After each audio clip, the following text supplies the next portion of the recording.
అదే RTV app వార్తల్ని క్షణాల్లో చదివే అవకాశం ఉంటుంది. ఒక న్యూస్ పేపర్, ఒక టెలివిజన్ ఛానల్ మీ చేతుల్లో ఎప్పుడూ ఉంటాయి. చికాగో అమరవీరుల స్మృత్యర్థం ప్రపంచవ్యాప్తంగా కూడా మేడేను ఘనంగా నిర్వహిస్తున్నటువంటి ఈ సందర్భంలో చారిత్రాత్మక ఓరుగల్ లాంటి ఓరుగల్లో కూడా గత కొన్నేళ్ల నుంచి కూడా సంఘటిత అసంఘటిత కార్మిక లోకమంతా కూడా ఈ రోజును వారిని స్మరిస్తూ నిర్వహించుకోవడం జరుగుతుంది.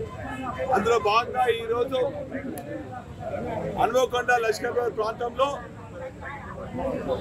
అనేక అసంఘటిత కార్మికులు ప్రత్యేకించి రోజువారీ కూలీలు, శానిటేషన్ మిత్రులు, ప్లంబర్ మిత్రులు, హమాలీ మిత్రులు అందరూ కూడా ఈ వేడుకల్లో పాల్గొనడం జరుగుతుంది. ఈ సందర్భంగా తెలంగాణ రాష్ట్రం రాకముందు కార్మిక లోకమంతా కూడా తెలంగాణ కోసం ఉద్యమించినటువంటి సందర్భాన్ని గుర్తుపెట్టుకొని కార్మిక లోకానికి గుర్తింపుగా వారి హక్కులను ఆత్మగౌరవం కాపాడే విధంగా ప్రతి జిల్లాలో కూడా కార్మిక భవన్ ఏర్పాటు చేయాలని చెప్పి తెలంగాణ తొలి ముఖ్యమంత్రి కేసీఆర్ గారికి విన్నవిస్తే వారు పెద్ద మనసుతోని అన్ని జిల్లా కేంద్రాలలో 2000 గజాలతోని కార్మిక భవన్ ఏర్పాటు చేయాలనుకోవడం జరిగింది. దానికి 2 కోట్లు కూడా శాంక్షన్ చేయడం జరిగింది. అందులో భాగంగా హన్మకొండ జిల్లా సంబంధించి కార్మిక భవన్లో స్వచ్ఛందంగా మా కార్మిక లోకమంతా కూడా కలిసి ఒక చిన్న కార్యాలయం ఏర్పాటు చేసుకోవడం జరిగింది.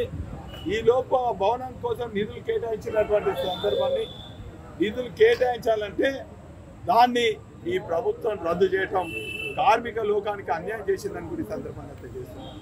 ఏదేమైనప్పటికీ కూడా ఒక పెద్ద ఆలోచనతోని ఆ కార్మిక భవన్ ఏర్పాటు చేయడం జరుగుతుంది.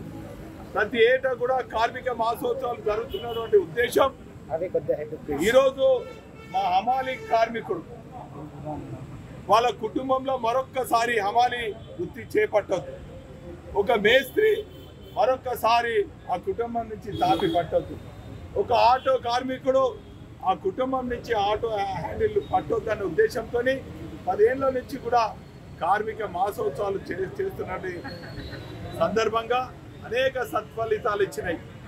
మా కార్మిక కుటుంబ సభ్యులు, కుటుంబంలో ఉన్నటువంటి పిల్లలు అనేక మంది డాక్టర్లు కావడం జరిగింది, ఇంజనీర్ కావడం జరిగింది, ఉన్నతమైన చదువులతో పాటు విదేశాలకు పోవడం జరిగింది.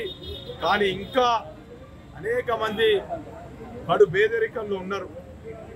వాస్తవంగా 8 గంటలు ఉండే కానీ ఈరోజు ఒక్కొక్క కార్మికుడు 16 గంటలు పనిచేసినా కూడా పెరిగినటువంటి ధరకు అనుగుణంగా వారి కుటుంబం పొట్ట గడిచే పరిస్థితి లేదు. అందుకే అనేక మార్పులు చేయాలని చెప్పి ఈ గ్లోబలైజేషన్ కారణంగా కార్మిక హక్కులన్నీ కూడా ఉల్లంఘన అవుతున్నాయి, కనుమరుగవుతున్నాయి. కాబట్టి కార్మిక సంఘాలన్నీ కూడా సంఘటితం చేసి ఒక సహకార వ్యవస్థను బలోపేతం చేసి తద్వారా వారిని ఆర్థికంగా పురోగతి చేయాలి, వారి కుటుంబాలలో ఆరోగ్యం ఆర్థికంగా మెరుగుపడాలనే ఉద్దేశంతోనే ఈ కార్మిక మాసోత్సవాలు ప్రతి ఏటా కూడా జరుగుతున్నాయి. కానీ ఇప్పుడు ఎన్నికల సందర్భంగా 15 వరకు 13 వరకు ఎన్నికలు ఉన్నాయి. ఆ తదుపరి మరి 15 నుంచి ఖచ్చితంగా 100 రోజుల పాటు కార్మిక మాసోత్సవాలు జరుపుతాం, కార్మిక వాడలు తిరుగుతాం, మా కార్మిక ఆరోగ్య పరిస్థితి చూస్తాం, కార్మికుల స్థితిగతులు చూస్తాం, కార్మికుల పిల్లల చదువులు కూడా చూస్తాం అన్నటువంటి విషయాన్ని ఈ సందర్భంగా తెలియజేసుకుంటూ మరి ఈ సందర్భంగా మా టీఆర్ఎస్ పార్టీ అభ్యర్థి డాక్టర్ సుధీర్ కుమార్ గారు కూడా ఈ కార్యక్రమంలో పాల్గొనడం జరిగింది. మా కార్మిక లోకం అందరూ కూడా జేజేలు పలుకుతూ వారి స్వాగతం పలికిండ్రు.